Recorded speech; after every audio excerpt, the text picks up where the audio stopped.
Parsons tungkol po sa body of Christ. Noong March 1981, kinote ko po ito, si Pangulong Reagan ay binaril ni John Hinckley Jr. So, siya po ay na-hospital ng ilang linggo. Bagamat si Reagan ang chief executive ng bansa, ang kanyang pagpapa-hospital ay may maliit na epekto lamang sa aktibidad ng bansa. So, nagpatuloy ang gobyerno.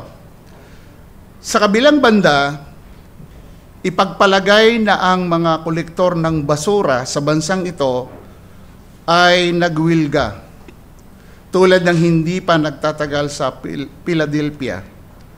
Ang lungsod na iyon ay hindi lamang literal na magulo. Ang tambak ng nabubulok na basura ay mabilis na naging mapanganib sa kalusugan. Ang 3 linggong wilga sa buong bansa ay magpaparalisa sa bansa. So, sino ang mas mahalaga? Ang presidente o isang basurero? Sa katawan ni Kristo, ang mga tila hindi gaanong mahalaga ay kailangan. Kaya, o gaya ng paalala sa atin ni Pablo, hindi masasabi ng ulo sa paa, hindi kita kailangan. Sa kabaliktaran, yaong mga bahagi ng katawan na tila mas mahina ay kailangan. At yun ay nabanggit sa binasa kanina ng ating presider. So yun po. Mga kapatid, ganito natin tingnan ang lahat ng bahagi ng katawan ng Panginoon. Sa iglesia po, ikaw, ako, tayong lahat na may Kristo ay bahagi ng kanyang katawan. Hindi po natin yun maikakaila. Ang iglesia, grupo ng mananampalataya, tayo po ay mahalagang sangkap sa katawan ni Kristo, mga kapatid. Huwag po nating kalilimutan yon. Ang Roma, chapter 12, na binasa ng ating presider, 1-8, buod ng aklat pong ito, ang aklat ng Roma ay ang masasabi nating pinakamahaba, nakabalangkas, at pinakadetalyadong paglalarawan sa teolohiyang Kristiyano sa Bagong Tipan. Mga kapatid, tinadagpo ni Pablo ang detalyadong mensahe ng Ebanghelyo. Ang kaligtasan po ay biyaya lamang sa pamamagitan ng pananampalataya. Ang layunin niya ay ipaliwanag ang mabuting balita ni Hesukristo sa tumpak at malinaw na mga termino. Kung babasahin po natin ang aklat na ito. Bilang bahagi ng pagsisikap na ito, tinatalakay po ni Pablo ang mga salungatan, saan po? Sa pagitan ng batas at biyaya. Saan pa? Sa pagitan ng mga Hudyo at mga Hintil. Saan pa? Sa pagitan ng kasalanan at katuwiran. Gaya po ng karaniwan sa kanyang pagsulat, tinapos po ni Pablo ang kanyang liham sa isang serye ng mga practical na paglalapat, practical application. So, mapapansin po natin dito ay ang bagong section sa sulat ni Pablo, tulad po ng marami sa kanya, iba pang mga sulat, sinimulan po ni Pablo ang Roma kung saan pagtuturo ng doktrina o aral at nagtapos po sa pagtuturo kung paano tayo dapat mamuhay dahil sa kung ano ang totoo. Kung ano ba talaga tayo sa harapan ng Diyos bilang iniligtas ng ating makapangyarihang Diyos. Ang pattern po na ito ng teorya na sinusundan ng application na isang tanda ng kanyang pagsulat. Ang Roma, Kabanata 1 hanggang Kabanata 11, ay masinsinang nakatuon po sa doktrina ng kaligtasan, saan po? Sa pamamagitan ng biyaya ng Diyos at sa pamamagitan ng ating pananampalataya kay Kristo Jesus. Maganda pong pag-aralan, basahin ang aklat ng Roma. Nalalaman natin ang mga ideyang iyon, paano dapat mamuhay ngayon ang mga naligtas sa pamamagitan ng biyaya ng Diyos, kung ito po ay ating binabasa. Paano tayo dapat tumugon sa kahangahangang awa o kahabagan na ipinakita ng Diyos sa atin? Alam natin, laging nadidinig po sa pulpito, mga kapatid, tayo ay mga kinahabagan lamang ng Diyos. Sinimulan ni Pablo ang Roma, Kabanata 12, na sagutin ang tanong na yan. Kaya magandang pag-usapan natin ngayong umaga ang isang katawan kay Kristo, the one body in Christ. Kaya ang nais kong mensahe sa umagang ito, mga kapatid, ang isang katawan kay Kristo ay dapat mamuhay na may pagkakaisa bilang tugon sa mayamang kahabagan at biyaya ng Diyos sa pamamagitan ni Kristo. Dalawang bagay ang gusto kong sabihin sa inyo, mga kapatid. Sa isang katawan kay Kristo ay dapat mag-isip ng tama. Titingnan natin yan. In the body o in one body in Christ must think rightly. Pangalawa, sa isang katawan kay Kristo ay gamitin ang mga kaloob ng Diyos. Huwag po nating sasabihin, ay hindi po ako kasama dyan. Sina pastor lang yan, sina brother lang yan, yung mga leader lang. Pero titingnan po natin. So mga kapatid, pansinin po natin ang unang bahagi ng ating titingnan. Basahin muna po natin yung verse 4 to 5. Sabi po ng verse 4 to 5, sapagkat kung paanong sa isang katawan ay mayroon tayong maraming mga bahagi, at ang mga bahagi ay hindi magkakatulad ang gawain. 5, kaya tayo na marami ay isang katawan kay Kristo, at mga bahagi sama-sama sa isa't isa. So, hindi po natin pwedeng itsapwera ang ating sarili kung tayo po ay nakay Kristo. Tayo po ay kabahagi sa katawan ng ating Panginoon. Ang mga mananampalataya po, mga kapatid, ay pinagsama ng Espiritu ng Diyos upang bumuo ng isang spiritual na katawan. Spiritual body po. At mapapansin natin, ang Panginoong Hesus ay nanalangin na sa John 17 na magkaroon ng kaisahan kung paanong siya, si Christ at ang Ama ay iisa, magkaisa. At mababasa natin yan sa binasa rin ng ating presiding kanina sa verse 12 and 13. Then mababasa din po natin sa Ephesians chapter 4, verse 15 to 16. So mga kapatid, sa spiritual na katawan o spiritual body na ito, ang bawat mananampalataya po, huwag po nating ihiwala yan sa ating isipan, sa ating puso. Ang bawat mananampalataya ay mga bahagi ng sama-sama. Yun po ang binanggit sa verse 5. Ulitin natin yung verse 5. Kaya tayo na marami ay isang katawan kay Kristo at mga bahagi na sama-sama sa isa't isa. Yun po magandang unawain natin.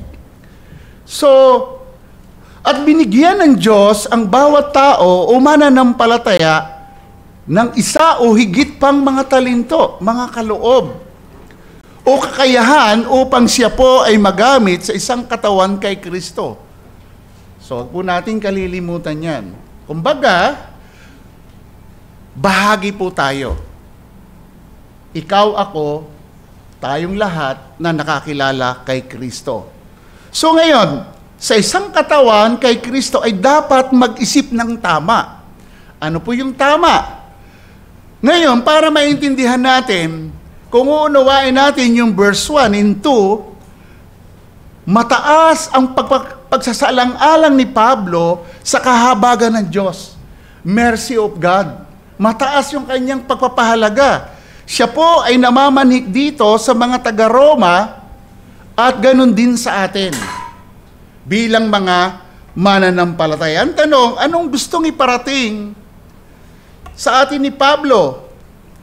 Magandang tingnan natin, unang-una, yung ano ang tunay nating kalagayan bago at matapos. Para ma-appreciate natin yung pinapaliwanag niya mula sa Kabanata 1 hanggang Kabanata 11.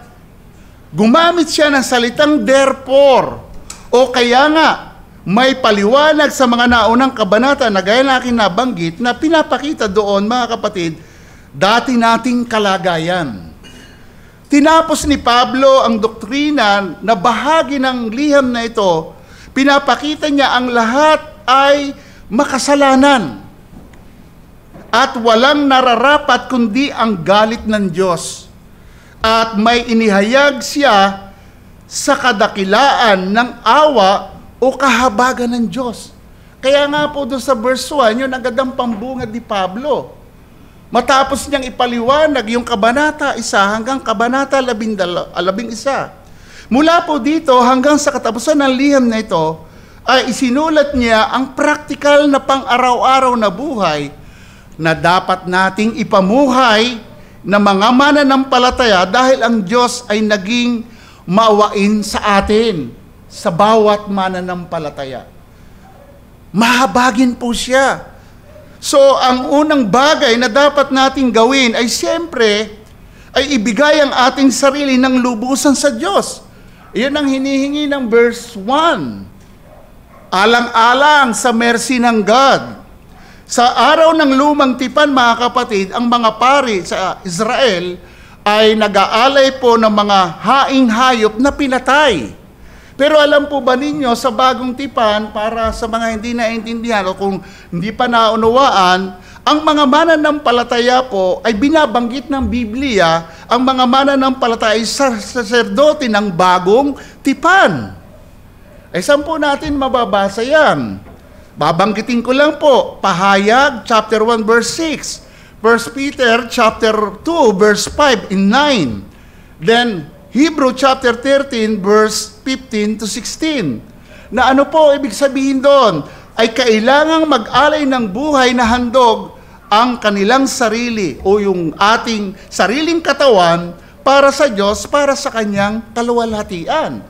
At maliwanag po sa Biblia, mga kapatid, kung babasahin natin na Roma chapter 6, verse 13 and 19, at 1 Corinthians chapter 6, verse 13 and 19 to 20, maliwanag dyan na tayo ay templo ng banal na Espiritu at binayaran na tayo ng halaga. Ano yung dugo ni Kristo? Kaya ang sabi ni Pablo sa taga-Korinto, luwalhatiin ang inyong katawan ang Diyos. Pagdidiin po, mga kapatid, ito ang uri ng pagsamba na gusto ng Diyos. Hindi puro sa salita, ang ganitong uri ng sakripisyo ay banal at katanggap-tanggap sa Kanya. Pero huwag natin kalilimutan, for the sake of God's mercy. Kasi kinahabagan lang po tayo. Yung pangalawa, i-evaluate natin yung ating isipan. Suriin ang ating isipan. At ito'y nilinaw ni Pablo, matapos niyang banggitin yung verse 1, ang sabi ng verse 2, huwag daw tayo makipamatok sa mundong ito. Basahin natin yung verse 2. Huwag ninyong tularan ang sanlibutan ito, kundi magbago kayo sa pamagitan ng pagbabago ng inyong pag-iisip, upang mapatunayan ninyo kung alin ang mabuti, kasiyasiya at lubos na kalooban ng Diyos. So mga kapatid, ang mga mananampalataya po ay dapat magbago sa pagkakahawig kay Kristo. Ang pagbabago ay isang panloob na gawain ng Diyos o ng Espiritu ng Diyos. Ang mga mananampalataya ay dapat gumawa ng higit pa sa panlabas na pag-iwas saan? Sa paraan ng mundo, lifestyle ng mundo. Ang kanilang panloob na buhay ay dapat ding maging ganap na naiiba. Mga kapatid, naiiba na ang mananampalataya sa takbo ng mundo. So, nangyayari ito sa pamamagitan ng pagbabago ng kanilang pag-iisip. Ay kung babasahin natin ang Ephesians chapter 4, verse 22 to 23, kung talagang natuto kayo kay Kristo, ay magbago na kayo ng inyong pagkatao, magbihis kayo ng wangis ng Diyos sa katotohanan at kabanalan. Ang mga kaisipan po ay lubhang mahalaga, mga kapatid. At ang kaisipan, ang mamamahala kung paano kumilos ang mga mananampalataya. Alam natin, minsan tumatakbo ang ating isipan kung paano tayo kikilos. Ngayon, ang tanong, na-renew na ba yung ating mind? Alam natin, ang mind natin ay polluted ng karumihan. So, ang tanging paraan upang mamuhay ng isang pagbabagong buhay ay panatilihing kontrolado ang ating mga pag-iisip. At siyempre, paano makokontrol yan? Dapat ito mapuno ng ng mga katotohanan tungkol sa Diyos. Kaya nga, dinidiin sa atin na tayo ay huwag magsawang mag-aral ng kanyang salita. At minumungkahan din ng mga awit, salmista, kabanata 1, mapalad daw ang tao na hindi nahahatak ng mga wicked o nauupo sa mga wicked. Manapay, ang kanyang gagawin ay magbubulay-bulay araw at gabi. Para hindi mapulyot ng mga bagay na hindi maganda yung ating mind, dapat masaturate ng scripture. So mga kapatid, dapat nating ibigin ng Diyos ng buong pag-iisip. Paano mo mamamahal ng buong pag-iisip ang Diyos kung walang laman ng katotohanan ng salita ng Diyos ang inyong isipan? So mga kapatid, kaya maganda, suriin natin ang ating kaisipan ngayon. Ito ang renewal na kailangan natin. Kung walang pagbabago ng isipan, hindi natin malalaman kung ano ang alin ang kalooban ng Diyos. Ayon kay Pablo, maliwanag sa verse 3 para bakit kailangan nating suriin ang ating isipan. Ang sabi ni Pablo sa verse 3, sapagkat sinasabi ko sa pamamagitan ng biyaya na binigay sa akin, sarili ni Paul, nagbigay ang Diyos ng biyaya sa kanya, pero sabi niya, anong sabi sa verse 3? Na ang bawat isa sa inyo, o sa sinusulatan na niya, o sa ating mga mananampalataya, ang sabi niya, na bawat isa sa inyo ay huwag mag-isip sa kanyang sarili ng higit kaysa nararapat niyang isipin. Kundi mag-isip ng may katinuan. Kaya nga, ang sabi natin, ang unang punto natin, ang isang katawan kay Kristo, ay dapat mag-isip ng tama, mag-isip ng matino. So mga kapatid, ang sabi niya, katinuan, saan? Nakabatay. Ayon sa sukat ng pananampalatayang na ipinamahagi ng Diyos sa bawat isa. So unawain natin ito mga kapatid. Ang pagiging mataas, ang pag-iisip kaysa kung ano ang dapat niyang isipin ay isa pong strong o malakas na paraan ng pagkilala sa lahat ng hindi nararapat na hindi dapat mapagmataas sa sarili. Hindi dapat umangat yung ating pagkatao sa pagmamataas ng ating isipan. Sinasabi ni Pablo na kung paanong hindi tayo dapat mag-isip ng masyadong mataas sa ating sarili, ang kapalit naman ito sa isang banda ay dapat mag-isip tayo ng mas mababa sa ating sarili. Meaning, pagpapakumbaba ng kalooban.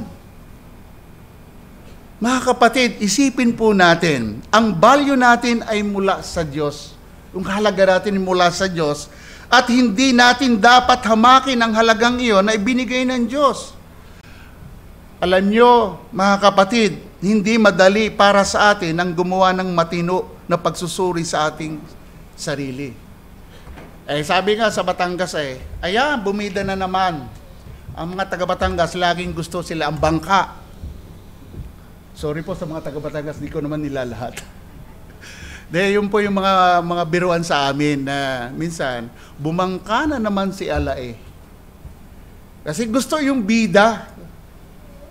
So mga kapatid, minsan kapag hindi natin nakita na tayo bilang makasalanan na kinahabagan lamang, minsan naaangat talaga yung ating sarili. Sa pagtawag sa atin na suriin ng tama ang ating sarili, tinalakay ni Pablo ang magkakaiba na mga kaloob sa iglesia na siyang katawan ni Kristo. Magkakaiba po. Para mag-gauge natin, ang pinupunto natin, isa tayo sa katawan ni Kristo na may kanya-kanyang kaloob. Pero ang problem nga, kapag ang ating isipan na hindi natin sinuri, na atila ang tingin natin, ay, hey brother, mas mahusay ako dyan. Mas marami akong alam dyan. So hindi po. Magkakaiba. Magkakaiba ang kaloob ng Diyos. Kailangan natin ang mga kaloob na ibinigay ng Diyos, kaya't nais nating gumawa ng matino ng mga pagsusuri. Bakit po? Pwede nga po tayo mag-isip na mas magaling tayo kaysa iba. O pwedeng mag-isip tayo ng mas nakalalamang tayo sa iba sa mga kaloob na mayroon tayo. Iba-iba po ang kaloob Zero. Siyempre, merong mga gifted, merong talagang mahusay. Sa kanya lang yon. Kung iisipin natin ng tama, mga kapatid, ito ay pag-ayon lamang sa biyaya at sukat ng pananampalatayang binigay sa atin. Ang sabi po ng verse 6 o verse 5, kaya tayo na marami ay isang katawan kay Kristo at bahagi na sama-sama sa isa't isa. Sabi sa verse 6, tayo ay may mga kaloob na magkakaiba ayon sa biyaya na ibinigay sa atin. Ayon lang po yung sa grace ng Diyos na ibinigay sa atin, magkakaiba. So, kung propesiya ay gamitin ito ayon sa sukat ng pananampalataya. Yung ibinigay na biyaya ng Diyos na kaloob sa atin, mayroon pong sukat ng pananampalataya. Kaya hindi po natin dapat pakailaman yung isa na may kaloob na ganon, o hindi ka dapat managhili, o hindi ka dapat makipagkumpetensya sa kanya. Sa ganitong paraan, lahat tayo ay makagagawa ng wastong contribution sa katawan kung mag-iisip tayo ng tama. Na parang ganito, ako, si Julito Perez, ay gagawa lang kung ano yung kaloob sa akin. Ayon sa sukat ng pananampalatayang ibinigay sa akin. Kailangan nating gumawa ng matino, manalangin, pagsusuri sa mga kaloob na iba upang tayo kapwa makapaglingkod na may pagkakaisa sa iglesia sa katawan ni Kristo. So mga kapatid, ang point natin, tayo ay bahagi sa isang katawan. Ang katawan ni Kristo, ang iglesia. Ito, minsan nababanggit ko po Ayun, tatanungin ko, kung kayo'y may alam, magpapaseminar po ako. Nakakita na ba kayo nag-away ng kamay at saka paa? Pag umalis yan, sasama ang kamay, lalakad ang paa, kasama ang paa, ang kamay. Doon natin i-picture yung body of Christ, isang katawan kay Kristo. So mga kapatid, katlo makita natin niya, we are united by God's Spirit. Ang mga mananampalataya ay pinagsama-sama ng Espiritu ng Diyos upang bumuo ng isang spiritual na katawan, spiritual body. Paano tayo pinag-iisa ng banal na Espiritu? Pinagsasama tayo ng banal na Espiritu sa ibang mga Kristiyano.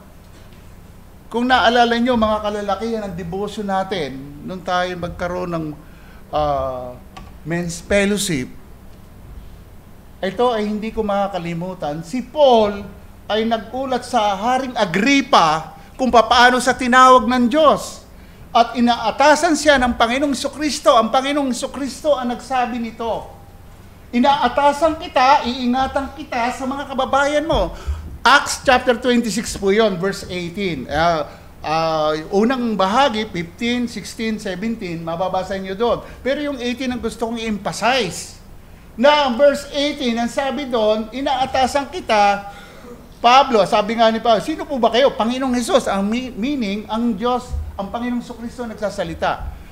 Ano ang layunin? Bakit siya susuguin? Upang sila'y magkaroon ng paningin sa pagkabulag. Siguro basahin natin sandali para maklaro po natin. Matagal pa naman po ang maghapon eh. Sige po. May oras pa po tayo. Acts 20, 26, verse 18. Ito po, sabi po dito, ililigtas kita sa mga kababayan mo at sa mga hintil na sa kanila'y sinusugo kita. 8. Anong purpose? Upang buksan ang kanilang mga mata at sila'y magbalik mula sa kadiliman tungo sa liwanag at mula sa kapangyarihan ni Satanas tungo sa Diyos upang makatanggap sila ng kapatawaran ng mga kasalanan at ng isang pook. Ito yung gusto kong makita.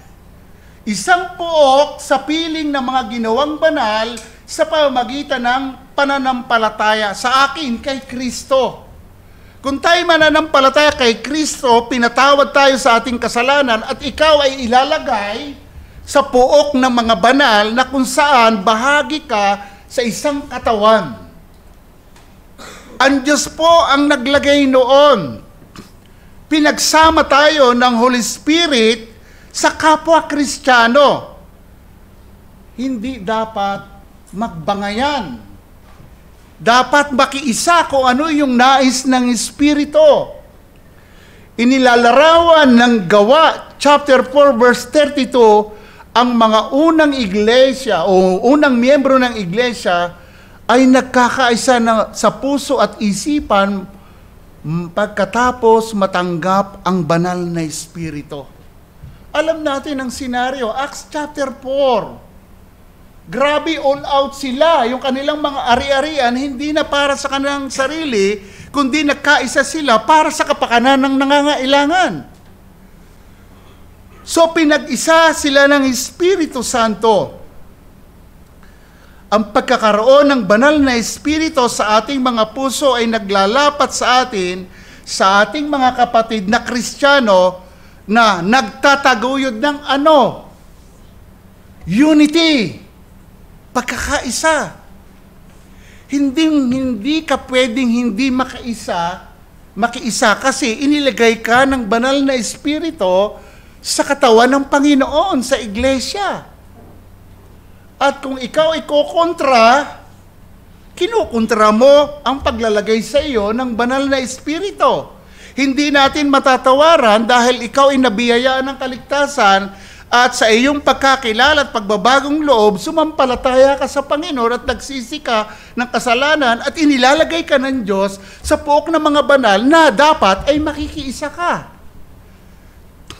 Ang pagkakaisa ng Espiritu ay nagpapanatili sa lahat ng mga banal sa isang pananampalataya. Ito po ay ang pananampalataya sa Panginoong Jesucristo. Kaya nga, huwag tayong magtatangi. Binanggit po yan ni James, chapter 2, verse 1. Kasi ang Diyos po ang nag-ipon o tinipon tayo ng Espiritu Santo sa bawat isa, kaya sama-sama tayo sa isa't isa. Isang katawan kay Kristo, grupo ng mananampalataya, isang body of Christ. Ito ay hindi isang pinaghalo ng mga mananampalataya ng mundo, kung saan nilalayo ng ilang nag-aangking Kristiyano, pero hindi naman pala Kristiyano. Ito ay natatangi mga tunay na mananampalataya sa Panginoong Hesus. Ang point natin, ang lahat ng tunay na mananampalataya kay Kristo ay pinag-isa sa Kanya. At pinananahanan ng banal na Espiritu, kaya mayroong unity. Pag-isipan po natin yun, mga kapatid. Tayo po ay mga mananampalataya. Yes, may kahinaan tayo, umiiral ang ating sarili, pero babalik at babalik tayo, mag-submit tayo kung ano ang nais ng Diyos. Magkaroon tayo ng kababaang loob, kung ano ang layunin ng Diyos sa iglesia, yun ang dapat nating, o dapat tayong makiisa doon. Kaya ang challenge ko po, bago tayo tumungo sa pangalawa, kinahabagan lamang po tayo ng Diyos bilang hindi nararapat sa harapan niya dahil tayo po ay makasalanan. Alam po natin yan. Subalit mabuti ang Diyos, maawain siya. Mayaman sa pag-ibig ang Diyos. At yan naman ang binanggit do sa Ephesians chapter 2. Siya ay mayaman sa awa at may dakilang pag-ibig. So, maawain siya bilang tugon, ibigay natin ang ating buhay sa Kanya bilang handog na buhay. At ang buhay natin ay para sa Kanya lamang. Hindi na po pang mundo. Nasa mundo tayo, pero anong kuman ng Diyos? Maging ilaw tayo ng sanlibutan.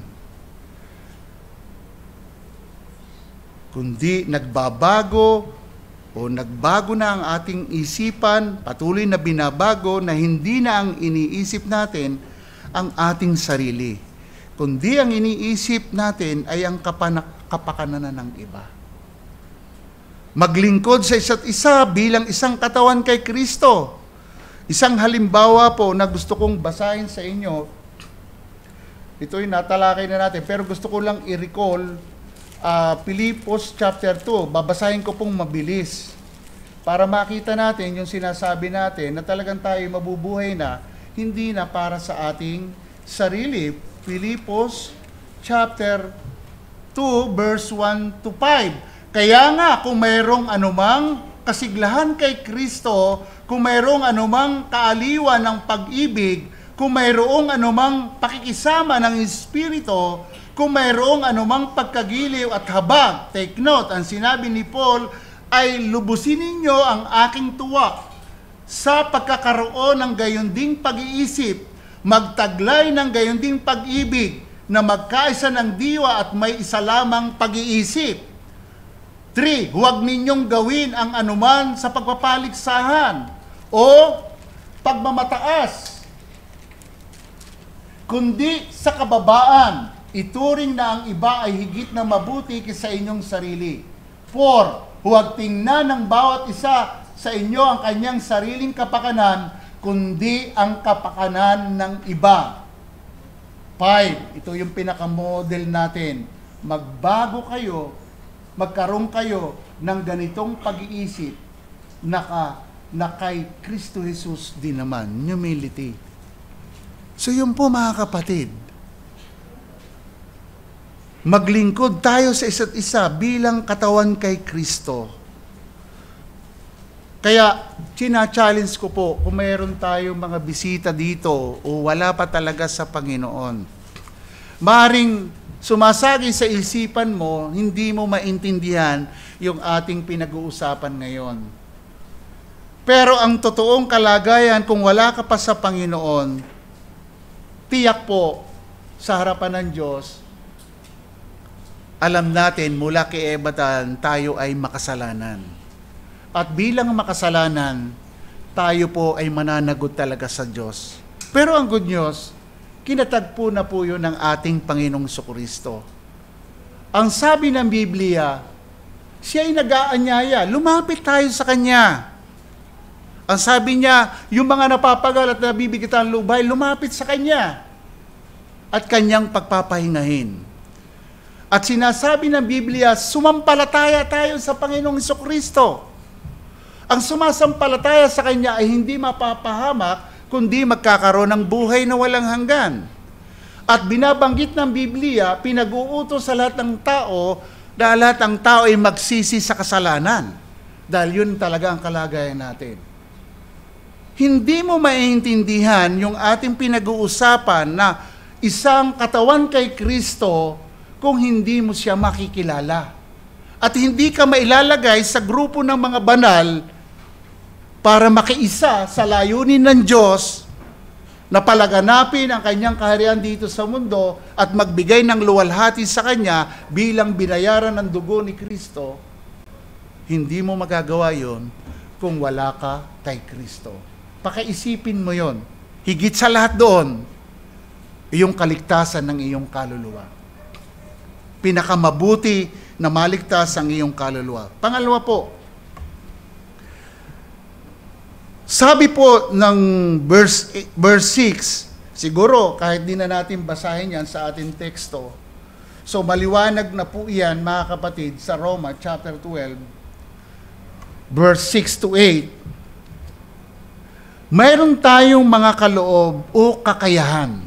Nagkaloob ang Diyos na mga kaloob na magkakaiba ayon sa biyaya na ibinigay niya sa atin. Sa espiritual na katawan na ito, ang bawat mananampalataya ay bahagi ng sama-sama sa isa't isa. Verse 5, nilinaw natin yan. Si Pablo po ay nagpapayo sa mga mananampalataya sa talata ngayon na gamitin ang ating mga kaloob at gampanan ang ating mga tungkulin sa iglesia. Kung anong bahagi ka sa katawan, gawin po natin yon.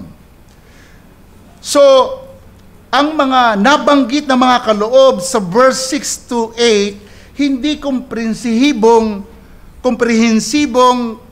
katalogo, ng lahat ng espiritual na kaloob na ibinibigay ng Panginoon sa kanyang mga tao.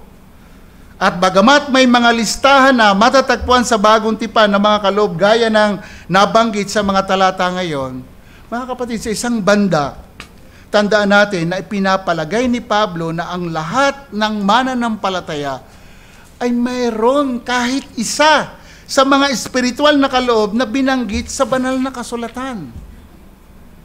Ang katotohanan po mga kapatid, ito ay nagpapakita ng kahigtan ng bagong tipan kaysa lumang tipan. Bakit po?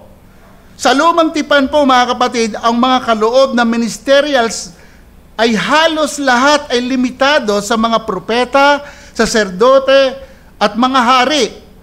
Mga kapatid, ngunit ang bawat mananampalataya ay pinagkalooban sa ilang paraan sa ilalim ng pangangasiwa ng bagong tipan. Kaya malinaw na tayo po ay isang katawan kay Kristo sa church. Naniniwala ako sa bawat sangkap ng katawan kay Kristo ay may magagawa. Hindi ka man kamay, paa ka naman. Hindi ka man bibig, mata ka naman. At iba pa, lahat po ay bahagi ng katawan. Ito po, example, magkakasama, may unity. Hindi nag-aaway ang bibig at saka tenga. Saan ba kayo nakakitang nagsusundutan yung tenga at bibig? Hindi. Naniniwala ko, lahat tayo ay mayroong sangkap sa katawan ni Kristo. Isang mapapansin natin, kung unawain natin, katulad ng isang katawan, hindi mo pwedeng iiwanan ng isang bahagi ng ating katawan na binanggit ko kanina. So mga kapatid, pansin natin dito kung paano ang lahat ng mga kaloob ng mga mananampalataya ay tinitingnan bilang may kaugnayan sa biyaya. May biyaya ang Diyos na ibinigay sa atin at mayroong sukat ng pananampalataya kung paano mo gagamitin yung kaloob na yon, na hindi mo parurunggitan yung ibang may kaloob. Ay dapat nga magpasalamat tayo kung mayroong mahusay na kaloob na ipinagkaloob ayon sa biyaya ng Diyos. Pero wag mong sabihin na hindi ka binigyan ng biyaya ng Diyos para hindi ka magamit sa katawan ng Panginoon. Iba-iba nga lang. Ang point natin, ang Diyos ay bumuo sa katawan ni Kristo sa pamamagitan ng banal na Espiritu, kaya bawat sangkap sa katawan ay may kaloob na magagamit sama-sama sa isa't isa. Kaya sarap pong isipin na tayo sama-sama na naglilingkod sa Panginoon. Panghuli po, alamin natin ang mga kaloob na iyon upang magamit sa isang katawan sa iglesia. Ngayon, paano nga ba malalaman ang aking kaloob? Paano mo malalaman ang iyong mga kaloob mula sa Diyos? So mga kapatid, pwede po natin tuklasin ang mga kaloob na bigay ng Diyos. Alam po ninyo, pwedeng hilingin sa iba na ipaalam sa iyo. Sa iba po. Bakit po? Minsan, hindi natin nakikita sa ating sarili na mayroon tayong kaloob, pero nakikita ng iba. Tama. Napapansin po yun ng iba. At ito po ay pwedeng hilingin sa isang kaibigan, kamag-anak o puno ng iglesia na kung anong mayroon ka na nakikita sa iyo na mga talento o kaloob na bigay ng Diyos, na yun ay biyaya sa iyo, gagamitin mo yon ayon sa sukat ng pananampalataya. Higit sa lahat, manalangin sa Diyos para tulungan upang malaman ang iyong mga kaloob. Alam nyo mga kapatid, batid ng ating Ama na mayroon kang potensyal. Kaya ka inilagay sa katawan ng Panginoon. Malibang lang kung kaisa mo, sina pastor lang yan. Sina sister lang yan. Hindi. Alam ng Ama sa langit ang ating banal na potensyal. Kung nahirapan tayong makita ito sa ating sarili, makatutulong po ang ating Diyos. Maari kang manalangin para sa tulong upang malaman ang iyong mga kaloob o talento. So, saliksikin at pagbulayan ng salita ng Diyos.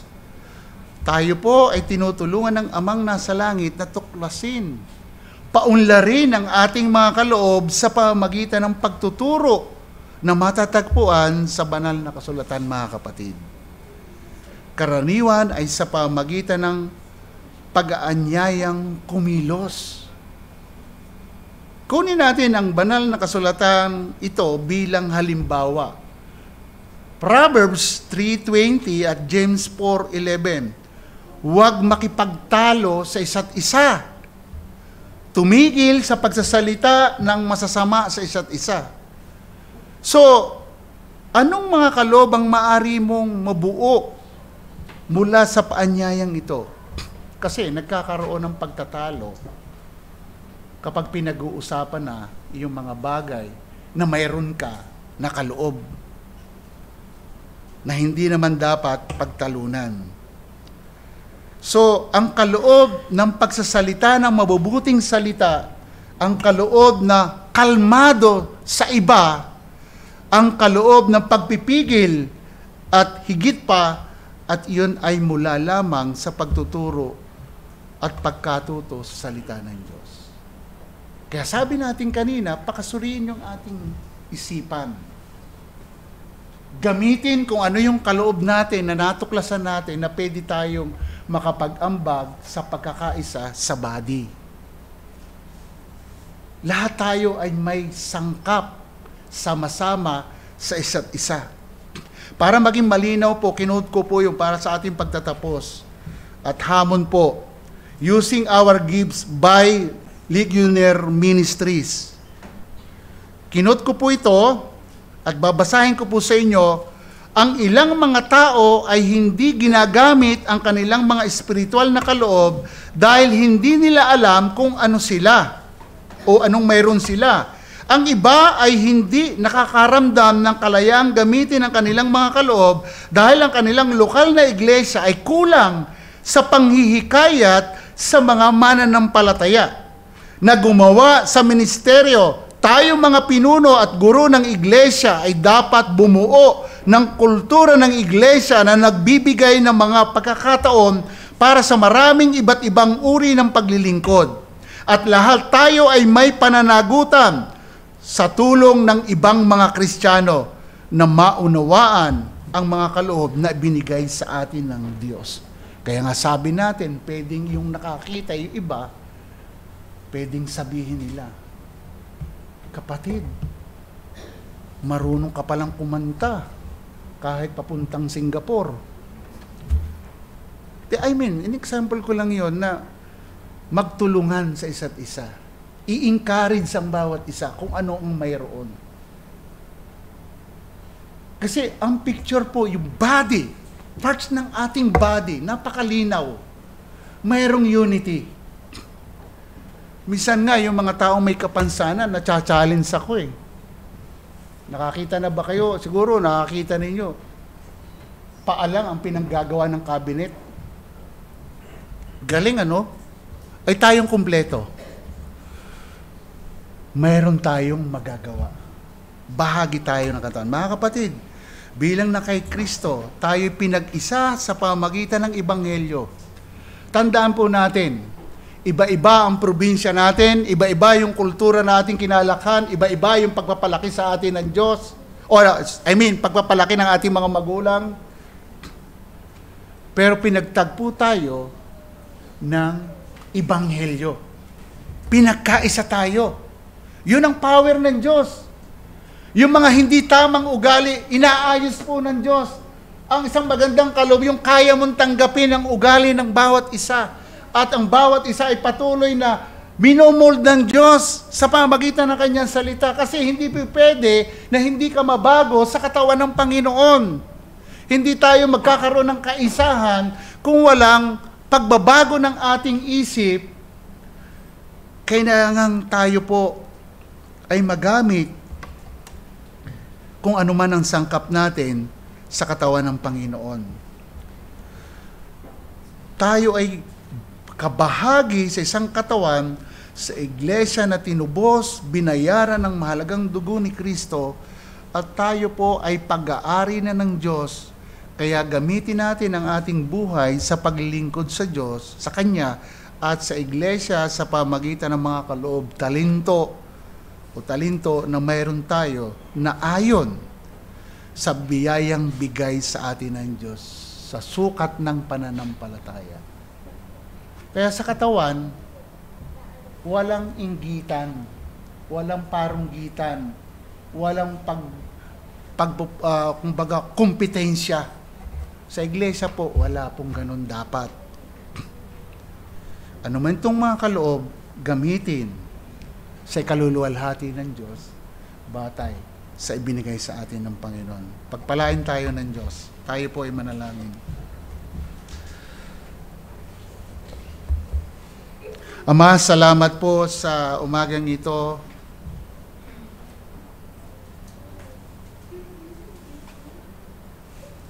Napakalinaw ng paggamit ni Apostol Pablo ng katawan